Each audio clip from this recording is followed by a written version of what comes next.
Hi guys, welcome back to one more mini vlog. ఇవాళ వచ్చేసి నేను మల్టీగ్రెయిన్ దోశ బ్యాటర్ చూపించాలనుకుంటున్నాను. 2 గ్లాసెస్ స్టోర్ బియ్యం తీసుకున్నానండి. అందులో 3/4 గ్లాస్ ఏమో మినుములు తీసుకున్నాను. తర్వాత కొన్ని పెసలు, అలాగే కొన్ని పచ్చిశనగపప్పు, కొన్ని మెంతులు వేసానండి. తర్వాత ఏమో ఇప్పుడు ఇక్కడ చూపిస్తున్నట్టు ఫ్లేక్ సీడ్స్, పంప్కిన్ సీడ్స్, అలాగే సన్ఫ్లవర్ సీడ్స్ వేస్తున్నానండి. మెయిన్ వేయడానికి రీజన్ ఏంటంటే అండి, మా వర్షికి అయితే ఈ మధ్య ఎప్పుడు ఫీవర్ వచ్చినా సరే హై ఫీవర్ వచ్చేసి ఫిట్స్ లాగా వస్తుంది. ఇది 5 ఇయర్స్ వరకు కామన్ అంట.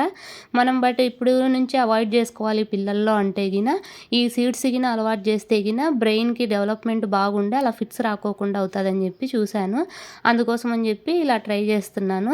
ఇవి వచ్చేసి ఇంకా నైట్ ఆడించుకునే టైంలో ఇంకా అటుకులు కలిపేసి ఇంకా బ్యాటర్ రెడీ చేసుకున్నానండి. ఇంకా మార్నింగ్ చూడండి దోశ కూడా ఎంత బాగా చక్కగా వచ్చేసిందో. ఇలా చేసినందుకు నాకైతే మా వర్షంలో ఇంప్రూవ్మెంట్ ఉందండి. ఈ మధ్య ఫిట్స్ అయితే ఏం రావట్లేదు. Thank you.